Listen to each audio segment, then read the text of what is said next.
नमस्कार दोस्तों, M&C education welcomes you all.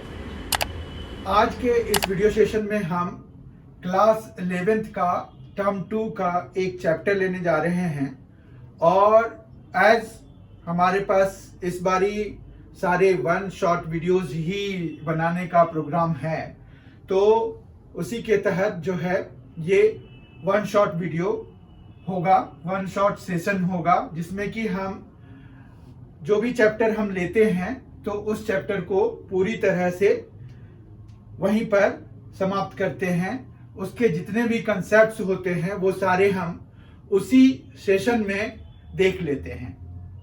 मतलब ये है कि आप सिर्फ ये वन सेशन देखकर अपने जो 2021-22 का सिलेबस है उसको कवर कर सकते हैं, और वो भी जितना टाइम का वीडियो है बस उतने में ही आपको जितने की भी जरूरत, जो भी कंसेप्ट्स की जरूरत होती है वो सारा यहाँ पर कवर किया जाता है।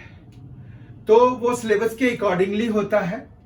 तो यहाँ पर जो 2021-22 का जो सिलेबस है उसका जो सिलेबस है chapter introduction to three dimensional का, वो पूरा का पूरा हम अभी कवर करेंगे।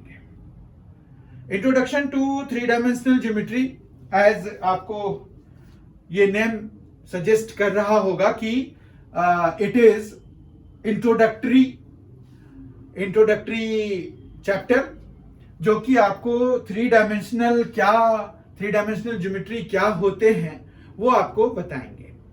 जैसे कोई भी स्पेस में अगर आप पॉइंट लेते हैं तो उसको आप जो है सिर्फ एक्स एक्सिस और वाई एक्सिस से नहीं दिखा सकते हैं, निर्देशित नहीं कर सकते हैं। तो उसके लिए हमें एक और डायमेंशन की जरूरत होती है। वही डायमेंशन जो है हमारे पास जब ऐड हो जाता है, जैसे किसी भी प्लेन को अगर आप लें तो इसके दो ही डायमेंशन हैं, दो डायमेंशन है, एक लेंथ है एक विड्थ है।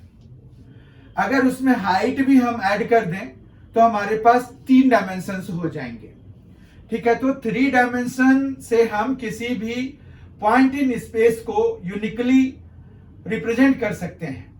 तो वही चीज यहां पर आपको एज एन इंट्रोडक्शन बताया गया है कि ये थ्री डायमेंशनल ज्योमेट्री है क्या। तो थ्री डायमेंशनल ज्योमेट्री में जैसे अभी आपको बताया, वो टू डायमेंशन से एक और डायमेंशन ऐड हो जाएगा, मतलब लेंथ, विड्थ और एक हाइट भी यहां पर जुड़ जाएगा। तो हमारे पास यहां पर जो है introduction to three dimensional geometry में जो रिप्रेजेंटेशन होता है एक्सेस का, वो कुछ इस तरह का होता है। ठीक है, यहां पर एज यूजुअल हमारे पास ये जो ये इंटरसेक्शन है इनके एक्सेस के, ठीक है,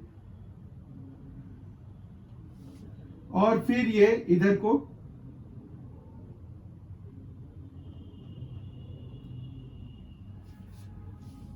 ये यहां पर एक्स एक्सिस होता है तो ये एक्स डैश हो जाएगा।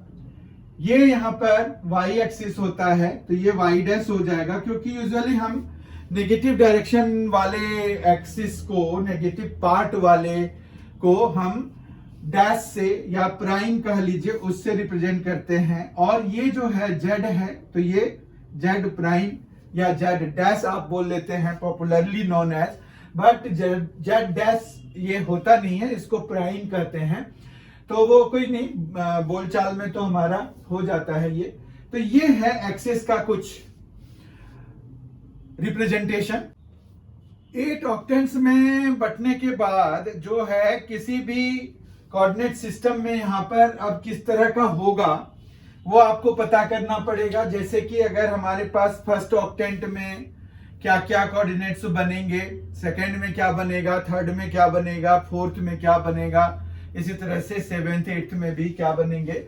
तो हमारे पास जो है उसके लिए ये तरीका है कि आप जो है यहाँ पर जैसे ऑक्टेंट लिखते हैं तो first, second, third, fourth, fifth, sixth, 7th और 8th, इस तरह से आपने यहां पर ये लिख दिया ऑक्टेंट के ये नाम हो गए। यहां पर जो है x, y और z। अब आपको ये देखना है कि क्या क्या सिंबल होगा। इसको याद रखने के लिए एक बहुत ही आसान टेक्निक है, उस चीज को आप देखिए। यहां पर आसान टेक्निक ये है कि देखिए, अगर आपको पहले ये जो 5, 6, 7, 8 वाले जो ऑक्टेंट्स हैं उनको अभी रहने देते हैं। हम अभी 4 तक में देखते हैं कि जो 2 डायमेंशन थे उसमें x और y का क्या सिंबल होता है।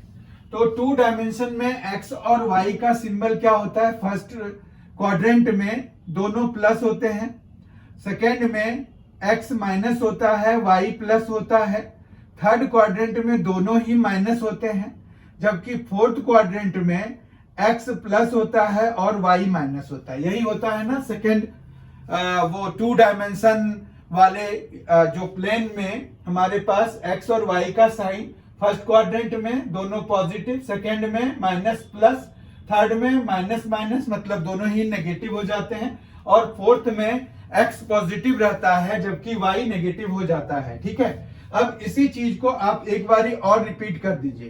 प्लस प्लस, फिर माइनस प्लस, फिर माइनस माइनस और फिर प्लस माइनस। मतलब ये जो 4 हमने लिखे हैं यही 4 फिर से लिख दिए। मतलब फिफ्थ जो ऑक्टेंट है उसमें हमने जो x और y का साइन लिया है वो दोनों प्लस लिया है, जो कि फर्स्ट क्वाड्रेंट के जैसा है। उसी तरह से सेकेंड वाला 6th पे, थर्ड वाला 7th पे और फोर्थ वाला 8th पे कॉपी कर दिया है। ठीक है, उसके बाद जो है आप यहां पर पहले 4 पोजीशंस पे, पहले 4 पोजीशंस पे आप क्या कीजिए कि z को प्लस रखिए। ठीक है, क्योंकि ये जो फर्स्ट 4 ऑक्टेंट्स हैं वो पॉजिटिव z के लिए, मतलब इस लेवल से ऊपर को होंगे। ठीक है, तो ये आपको समझना पड़ेगा। तो यहां पर जो है ये प्लस, ये प्लस, ये प्लस और ये प्लस, ये 4 जो ऑक्टेंट थे उनके लिए। फर्स्ट 4 ऑक्टेंट्स हमारे पास ऊपर वाले होते हैं जिसमें कि z पॉजिटिव होता है, और फिर जो हमारे पास बाद के 4 ऑक्टेंट्स हैं उनमें z नेगेटिव होता है। ठीक है, तो आप देख लीजिए, इस तरह से आप जो है यहां पर पता कर सकते हैं कि कौन सा, अगर आपको कोई कोई भी कोऑर्डिनेट दिया हुआ है किसी भी पॉइंट का, तो आपको ये पूछेंगे कि कौन से क्वाड्रेंट में वो जो कौन से ऑक्टेंट में वो पॉइंट जो है लाई कर रहा है। तो कौन से ऑक्टेंट में लाई कर रहा है, तो उसके लिए ये आपको चाहिए होगा, पता करना होगा। तो जैसे एक एग्जाम्पल के तौर पे हम मान रखिए कि ले लेते हैं एक पॉइंट हमारे पास है, पॉइंट्स हम ले लेते हैं कुछ, और फिर हम उनका पता करते हैं कि वो कौन से ऑक्टेंट में लाई करेगा। ठीक है, तो कौन से ऑक्टेंट में लाई करेगा ये हमें पता करना है। तो मान रखिए कि हमें दिया हुआ है एक पॉइंट ए दिया हुआ है 1, 2 एंड -1, बी दिया हुआ है 2, -2, -3। ठीक है, सी दिया हुआ है -2, -1, 3। ठीक है, 4 दिया हुआ है 2, 2 एंड 5। ठीक है, अब हमें ये पता करना है कि ये चारों पॉइंट्स जो है, ये डी है, ये चारों पॉइंट्स जो है हमारे पास कौन से ऑक्टेंट में लाई कर रहे हैं ये हमें बताना है। कौन से ऑक्टेंट्स में ये लाई कर रहे हैं ये हमें बताना है। ठीक है, तो अगर हम इस तरह से चलें तो हमारे पास देखिए यहां पर x पॉजिटिव, y पॉजिटिव, तो हमारे पास जो 2 डायमेंशन के हिसाब से ये फर्स्ट क्वाड्रेंट में लाई करेगा। ठीक है, अब z अगर आपने माइनस देख लिया तो आप क्या करेंगे, +4 कर देंगे, तो आपका ये जो है आंसर मिल जाएगा कि भाई ये 5th ऑक्टेंट में लाई कर रहा है। ठीक है, क्या करना है पता चल गया। अगर आपके पास ये z नेगेटिव हो तो पहले ये 2 पॉइंट्स लीजिए, 2 कोऑर्डिनेट के 2 x और y वाली वैल्यूज लीजिए और वो देख लीजिए कि 2 डायमेंशन के हिसाब से कौन से क्वाड्रेंट में लाई करेगा। अगर z आपका पॉजिटिव है तो ऑक्टेंट भी उसी क्वाड्रेंट के बराबर लिख दीजिए, और अगर जेड नेगेटिव है तो आप 4 उसमें ऐड कर दीजिए। ठीक है, तो यहां पर हमने क्या किया कि ये जो है इस हिसाब से फर्स्ट क्वाड्रेंट में करेगा लाई, लेकिन क्या हुआ कि ये जो माइनस में था उसके चक्कर में +4 करना पड़ गया, तो इस तरह से ये फिफ्थ ऑक्टेंट में चला गया। ठीक है, तो फिफ्थ ऑक्टेंट में देखिए आप प्लस प्लस और माइनस, ठीक है, एक्स वाई जेड का देखिए यही है प्लस प्लस और माइनस। अब दूसरे वाले पे आते हैं, बी पॉइंट देखिए कहां लाई करेगा, 2 है, -2 है, -3 है, कौन से ऑक्टेंट में लाई करेगा, तो यहां पर 2 -2, अगर क्वाड्रेंट वाइज चले हम 2 डायमेंशन में देखें अगर, तो x पॉजिटिव और y नेगेटिव कब होता है, तो फोर्थ क्वाड्रेंट में होता है, और हमें जो है यहां पर ये भी माइनस है, तो मतलब हमें +4 और करना पड़ेगा। इस तरह से ये 8th ऑक्टेंट में आ जाएगा। ठीक है भाई, ये देखिए आप यहां पर देखिए प्लस माइनस माइनस किस में होता है, 8th ऑक्टेंट में। हमने ऐसे कर लिया, इससे भी पता चल जाएगा। अब देखिए दोनों नेगेटिव, सी पॉइंट को देखते हैं हम, सी पॉइंट में दोनों नेगेटिव, तो क्वाड्रेंट वाइज कौन से क्वाड्रेंट में ये लाई करेगा, अगर आप देखिए तो दोनों नेगेटिव कौन से क्वाड्रेंट में होता है, थर्ड क्वाड्रेंट में होता है, तो थर्ड क्वाड्रेंट हो गया, और जेड हमारा वही है, सेम टू सेम है, तो हमारे पास इसका मतलब ये हो गया कि ये ऑक्टेंट वाइज भी थर्ड में ही लाई करेगा। ठीक है, जबकि हमारे पास जो डी पॉइंट है, फोर्थ पॉइंट है, उसमें देखिए आपके पास ये और ये दोनों मिलके क्या हो रहा है, मतलब अगर क्वाड्रेंट वाइज डिसाइड करें तो ये फर्स्ट क्वाड्रेंट में लाई कर रहा है, जेड हमारा पॉजिटिव है, तो ये हमें फर्स्ट क्वाड्रेंट ही रखना है। कब हमें 4 ऐड करना होता है, जब हमारा ये जो जेड की वैल्यू है वो नेगेटिव अगर हो तो +4 करना होता है, ये देखिए। अदरवाइज हमारा जो भी इन दोनों से क्वाड्रेंट डिसाइड हो रहा है वही ऑक्टेंट के लिए भी हम यूज कर लेते हैं, +4 करने की आवश्यकता नहीं होती है उसमें। ठीक है, अब हम एक सिचुएशन देखते हैं जिसमें कि अगर ये क्वाड्रेंट जैसे हमने लिया था उसमें कोई एक कंपोनेंट या 2 कंपोनेंट 0 हो जाए, अगर तीनों कंपोनेंट 0 होंगे तो व्हाट डज दिस मीन, इसका मतलब क्या हुआ, अगर तीनों कंपोनेंट किसी भी पॉइंट का 0 है, मतलब ए है, जैसे ये 0 0 0 है, तो ये तो क्या हुआ, ये ओरिजिन हुआ। ठीक है, क्योंकि ये 0 0 हमारा क्वाड्रेंट वाइज भी ओरिजिन पे ही होता है, तो जब तीनों ही 0 हो गए तो हम उनको ओरिजिन ही कहेंगे यहाँ पर। ठीक है, ओरिजिन जहां से चीजें शुरू हो रही होती हैं, या कहिए एक्स वाई और जेड, यहाँ पर अभी आपने देखा एक्स एक्सिस इधर होता है, जेड एक्सिस इधर होता है और वाई एक्सिस इधर होता है। ठीक है, तो उन तीनों एक्सिस के जो पॉइंट ऑफ इंटरसेक्शन है उसको हम ओरिजिन कहते हैं। ठीक है, तो ये समझ में आ गया होगा, कोई दिक्कत नहीं है इसमें।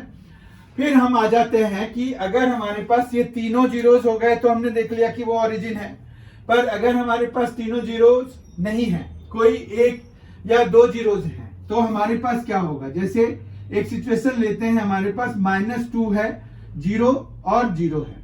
ठीक है, तो अगर आप देखिए तो यहां पर क्या हुआ कि आपके पास x कोऑर्डिनेट -2 है और बाकी सारे 0 0 हैं, तो मतलब ये कहां पर लाई करेगा, ये x एक्सिस पे लाई करेगा, उसमें भी अगर हम देखें तो OX' पे लाई करेगा। ठीक है, ये हम नेगेटिव साइड के लिए प्राइम यूज कर लेंगे, जो भी एक्सिस होगा। कहने का क्या मतलब हुआ, कहने का मतलब यह है कि if we have C as a point like this one, तो हम जो है क्या करेंगे, तो ये जो है OY' पे लाई करेगा, एंड सिमिलरली अगर हमारे पास 0 0 और तीसरे पे नेगेटिव या पॉजिटिव होगा, जैसे मान रखिए 0 0 और 5 है, तो इसमें तो जेड ही खाली है हमारे पास, तो ये जो है कहां लाई करेगा, तो ये जो है कहां पर लाई करेगा, जेड एक्सिस पर, मतलब पॉजिटिव साइड, तो OZ, यहां पर प्राइम नहीं लगाएंगे जेड पे, जबकि ये दोनों नेगेटिव थे इसीलिए हमें प्राइम लगाने की जरूरत पड़ गई। ठीक है, तो ये एक्सप्लेनेशन भी समझ में आ गया होगा कि हम पॉइंट्स को कैसे दिखाते हैं, मतलब हम जो है कैसे डिसाइड करेंगे कि कौन से ऑक्टेंट में कोई भी गिवन पॉइंट लाई कर रहा है, या किसी भी एक्सिस पे अगर लाई कर रहा है तो वो कौन से एक्सिस पे लाई कर रहा है, हाउ विल वी डिफाइन। तो ये एक्सिस पर लाई करने के लिए 2 जीरोज होने चाहिए उस कोऑर्डिनेट में, जो कोऑर्डिनेट हमें दिया हुआ रहेगा, जो कोऑर्डिनेट हमें दिया हुआ रहेगा उस कोऑर्डिनेट में हमें 2 जीरोज चाहिए होंगे, ठीक है। पर व्हाट इफ अगर हमारे पास ये है कि एक ही जीरो हो, ठीक है। मान रखिए एक जीरो वाला पॉइंट एक ले लेते हैं कि 0 है, 2 है और 5 है, तो ये कहां लाई करेगा, तो ये जो है किसी प्लेन पे लाई करेगा। तो यहां पर जो नॉन जीरो वाला है वो है y और z। y और z कोऑर्डिनेट्स ही ऐसे हैं जो कि नॉन जीरो हैं। ये थर्ड वाला तो जीरो है, तो ये y z प्लेन पे लाई करेगा, ठीक है। तो इस तरह से हम कौन सा पॉइंट किस प्लेन पे या किसी एक्सिस पे लाई कर रहा है तो वो हम यहां पर से पता कर सकते हैं। अब जैसे मान रखिए कि हमारे पास f एक पॉइंट है, वो है -2, 3 और 0। तो इसका मतलब ये हुआ कि यहां पर क्या है, x है, ठीक है। तो लेकिन ये x डैश है और ये y है, ठीक है, और z 0 है, तो x डैश y वाले प्लेन पे ये लाई करेगा, ठीक है। तो आप इस तरह से अपने आंसर में भी लिखेंगे, राइट। ये तो समझ में आ गया कि कैसे हम रिप्रेजेंट करते हैं। तो इसका मतलब ये हुआ कि किसी भी 3 डायमेंशन वाले अगर हमें कोई पॉइंट अगर हमें देना है तो उसमें जो है हमें 3 कोऑर्डिनेट्स के 3 कंपोनेंट्स होंगे। एक x कंपोनेंट होगा, एक y कंपोनेंट होगा और एक z कंपोनेंट होगा, ठीक है। तो हमारे पास अब जैसे कौन से ऑक्टेंट में लाई करेगा वो हमने देख लिया। अब मान रखिए हमारे पास जो है 2 पॉइंट्स के बीच में स्पेस में डिस्टेंस कैसे निकालेंगे, ठीक है, तो वो देखना है हमें। तो distance between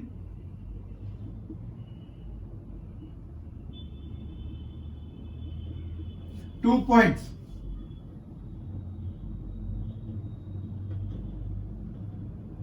distance between 2 points हम कैसे निकालेंगे, डिस्टेंस कैसे निकालेंगे। तो डिस्टेंस के लिए हमारे पास कोऑर्डिनेट्स होंगे। जैसे मान रखिए कि हमें a एक कोऑर्डिनेट दिया हुआ है 2, -2 एंड 3, ठीक है, और b हमें एक दिया हुआ है तो वो है 1, 2 एंड 0। अब इन दोनों पॉइंट्स के बीच का हमें डिस्टेंस निकालना है, तो हमें एक फॉर्मूले की जरूरत होगी जिससे कि हम डिस्टेंस फॉर्मूला निकालेंगे, डिस्टेंस बिटवीन एनी 2 पॉइंट्स निकालेंगे, ठीक है। मतलब हमें एक फॉर्मूले की जरूरत होगी जिससे कि हमें इन दोनों पॉइंट्स के बीच का डिस्टेंस निकल जाए, ठीक है। तो वही डिस्टेंस फॉर्मूला है। तो डिस्टेंस फॉर्मूला हम देखने जा रहे हैं कि भाई कैसे हम निकालेंगे किसी भी 2 पॉइंट्स के बीच का डिस्टेंस। तो ए बी जैसे हम अगर निकालेंगे तो वो जो है रूट अंडर लिखिए पहले, उसके बाद हम यहां पर क्या करते हैं, इसको हम x1, y1 और z1 सपोज कर लेते हैं और इसको हम x2, y2 और z2 सपोज कर लेते हैं, ठीक है। अब हम जो फॉर्मूला यूज करने जा रहे हैं वो similar to the distance formula in 2 dimension वाला है।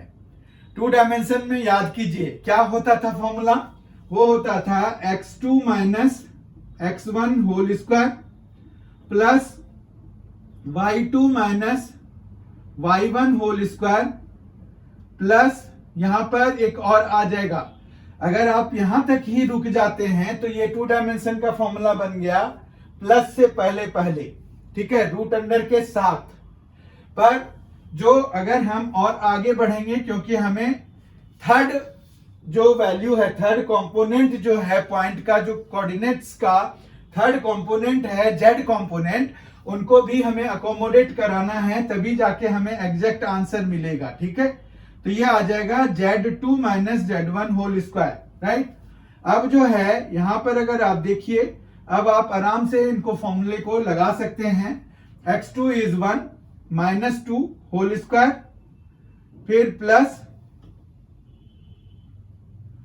y2 इज 2 -2 इज y1, तो माइनस माइनस प्लस हो जाएगा, 2 हो जाएगा, स्क्वायर हो जाएगा, फिर plus 0 - 3 whole square, right? So it will be -1 square, it will be 4 square and it will be -3 square and whole root is there, so we will write whole root there. Now we have -1 square is 1, 4 square is 16 and -3 square is 9.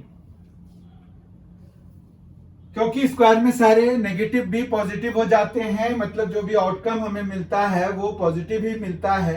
तो ये √26 हो गया, ये √26 हो गया। आगे आप units लिख दीजिए। तो इसका मतलब ये हो गया कि हमने distance between A and B निकाल दिया। ये जो 2 पॉइंट्स दिए हुए थे वो निकल गया। तो जनरल फॉर्मूला डिस्टेंस का के लिए जो हम यूज करते हैं वो है x2 - x1 whole square plus y2 - y1 whole square plus z2 - z1 whole square. ठीक है, तो ये distance between any 2 points in space के लिए यूज होता है। And this formula is similar to the distance formula in 2 dimension. ठीक है, ये भी पता चल गया। अब हम सेक्शन फॉर्मूला देखते हैं। याद कीजिए, सेक्शन फॉर्मूला क्या होता है 2 डायमेंशन में। 2 डायमेंशन में सेक्शन फॉर्मूला के लिए हम क्या यूज करते हैं? तो 2 डायमेंशन में हम सेक्शन फॉर्मूला के लिए यूज करते हैं, वही चीज यहां पर भी करेंगे, 3 डायमेंशन में भी करेंगे। पर खाली हमें जो ध्यान रखना है वो क्या रखना है कि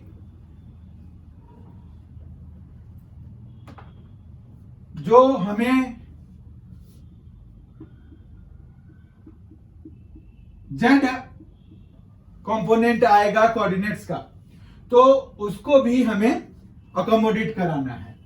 तो सेक्शन फॉर्मूला हमारे पास क्या होता है पहले वो देख लेते हैं। सेक्शन फॉर्मूला में हमारे पास 2 पॉइंट्स होंगे और एक तीसरा पॉइंट हमें जो है उन दोनों के ज्वाइन को डिवाइड कर रहा होगा इन सम डिजायर्ड रेशियो। तो मान रखिए कि हमारे पास एक पॉइंट है P, दूसरा पॉइंट है Q। अब जो है इसका कोऑर्डिनेट है x1, y1 और z1, इसका कोऑर्डिनेट है x2, y2 और z2। यहां पर R एक पॉइंट है जिसका की कोऑर्डिनेट हमने लिया है x, y और z। ठीक है, तो ये जो x, y, z की वैल्यू है, मतलब R के कोऑर्डिनेट्स जो आएंगे वो क्या आएंगे वो हमें पता करना है। तो मान रखिए ये जो डिवाइड कर रहा है इसको, ये m/n रेशियो में डिवाइड कर रहा है। और चूंकि ये R जो है P और Q के बीच में लाई कर रहा है, तो इसका क्या मतलब हुआ कि ये जो R है वो P Q के ज्वाइन को इंटरनली डिवाइड कर रहा है m/n रेशियो में। ठीक है, तो इसके लिए क्या फॉर्मूला है वो हम अगर लिखें तो ये फॉर्मूला कुछ इस तरह का होगा कि x = हमें है ये m जो है इससे मल्टीप्लाई करा दीजिए आप। ठीक है, और n को आप इससे, मतलब देखिए इसका मतलब क्या हुआ, m × x2 लिखिए, m × x2 plus n × x1, मतलब इधर वाले को इधर से इधर क्रॉस मल्टीप्लाई टाइप कर दीजिए। तो nx1 हो गया, अपॉन में m + n लिखिए। ठीक है, फिर y पे आइए, y = इसी तरह से my2 plus n y1 by m + n हो जाएगा, राइट। जबकि z के लिए हमारे पास mz2 plus n z1 upon m + n हो जाएगा। ये सभी किसके लिए हो रहा है? ये इंटरनल डिवीजन के लिए हो रहा है। तो इस चीज का आप ध्यान रखेंगे कि ये जो फॉर्मूले हैं हमने जो x, y, z के लिए जो कोऑर्डिनेट ये वाला r जो है उसके लिए जो हम यूज कर रहे हैं, तो वो जो है हमारे पास क्या है, इंटरनल डिवीजन के लिए है, इंटरनल डिवीजन के लिए है। अब जो है हम अगर देखें एक्सटर्नल डिवीजन में हम क्या कर सकते हैं। एक्सटर्नल डिवीजन में ये जो पॉइंट है आर, वो या तो इधर लाई करेगा या इधर लाई करेगा, डिपेंडिंग अपॉन कि एम की वैल्यू छोटी है या बड़ी है। ठीक है, एम की वैल्यू एन के कंपैरिजन में छोटी है या बड़ी है, वो देखना है हमें। तो उस हिसाब से जैसे मान रखिए कि एम की वैल्यू छोटी है तो हमारा आर यहां पर लाई करेगा, अगर एन की वैल्यू छोटी है तो आर की वैल्यू यहां पर लाई करेगा। ठीक है, तो उसको हम क्या कहते हैं, एक्सटर्नल डिवीजन कहते हैं। मतलब एक्सटर्नल डिवीजन में कैसा होगा, दो तरह का हो जाता है कि या तो m बड़ा हो जाए या n बड़ा हो जाए। पर इन बड़े छोटे के चक्कर में आपको फंसना ही नहीं है बिल्कुल भी। सीधा सीधा आप फॉर्मूला लगाइए एक्सटर्नल डिवीजन के लिए। वो फॉर्मूला ये है कि एक्सटर्नल डिवीजन के लिए क्या फॉर्मूला है, अगर मान रखिए कि हमारे पास कोई एक पॉइंट है जो कि इसके एक्सटेंडेड पार्ट पे लाई कर रहा है, मान रखिए कि हमने इसको और आगे बढ़ाया और ये S पे लाई कर रहा है, यहाँ x प्राइम y प्राइम और z प्राइम हमारे लिए है। तो हम जो है x प्राइम के लिए क्या फॉर्मूला लिखेंगे वो देख लेते हैं। x प्राइम के लिए हमारे पास फॉर्मूला हो जाएगा mx2 माइनस nx1 और अपॉन में m माइनस n। ठीक है, तो आपको ये ध्यान रखना है कि जो इंटरनल के लिए हम फॉर्मूला यूज कर रहे हैं वहां पर ये जो दो प्लस वाले आ रहे हैं उनकी जगह पे आपको माइनस यूज करना है। ठीक है, बाकी ये सारा काम अपने आप हो जाएगा, m बड़ा हो या छोटा हो, we need not to worry about that. ठीक है, तो ये एक तरह से फॉर्मूला हो गया, सीधा सीधा फॉर्मूला है, आप इसको यूज करिए और आपका आंसर आ जाएगा। तो आपको इधर उधर देखने की जरूरत नहीं है। ठीक है, तो ये जो है z प्राइम फिर उसी तरह से क्या आ जाएगा, तो mz2 minus nz1 upon m minus n। तो ये आ जाएगा हमारे पास एक्सटर्नल डिवीजन के लिए। तो ये सेक्शन फॉर्मूला है। तो इसमें आपको कोई भी दो पॉइंट्स देके कह सकते हैं कि भाई एक तीसरा पॉइंट निकालो जो कि इंटरनली किसी रेशियो में डिवाइड कर रहा है, आपको जैसे 2:3 दे देंगे, या फिर एक्सटर्नली डिवीजन के लिए भी दे सकते हैं। तो आपका इंटरनल डिवीजन भी दे सकते हैं, एक्सटर्नल डिवीजन भी दे सकते हैं। तो आपको जो है दोनों ही फॉर्मूले याद रखने पड़ेंगे। और इस तरह से हमने जो 2021 और 22 का जो सिलेबस है इंट्रोडक्शन टू 3 डायमेंशनल ज्योमेट्री के लिए, वो भी पूरा कर लिया। ठीक है, इसमें ज्यादा था नहीं, हमारे पास पॉइंट्स देके ऑक्टेंट या किसी एक्सिस पे या कौन से प्लेन पे लाई कर रहा है वो बताने के लिए कह देंगे, या फिर हमें डिस्टेंस बिटवीन 2 पॉइंट्स निकालने के लिए कह देंगे, या फिर सेक्शन फॉर्मूला लगाने के लिए कह देंगे। ठीक है, तो इस तरह से डिस्टेंस फॉर्मूला के बेसिस पर एप्लीकेशंस भी वो पूछ सकते हैं, पर इसके बारे में syllabus is not that much clear कि simple applications based on distance formula or section formula can be asked or not. They have not mentioned it. So for the time being we suppose it to be they will not ask these topics, right? So whatever they have written in the syllabus, they means CBSE. Whatever CBSE has written in the syllabus for 2021-22 we have covered in this session. And this was one short session. I hope you have enjoyed this session. If you have enjoyed this session, please give it a like, and please feel free to share it with your friends in any study group, and with your juniors also, and even for seniors also who are studying in class 12th or who are preparing for competitive examinations. You can suggest this channel M&C Education on YouTube for subscription.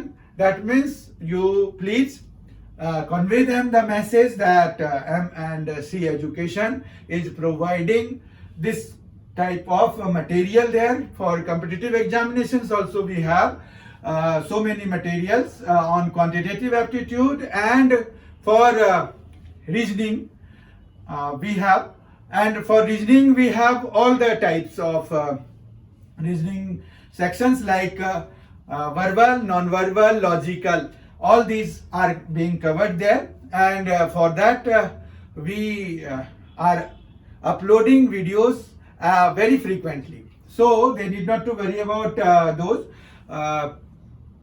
about their preparation for the competitive examinations. So you can suggest them to join us, subscribe M&C Education channel. For the time being, thank you so much for being with us with another set of session, with another video, one short session, video of one short session. We will meet again. Thank you. Thanks a lot. Enjoy yourself.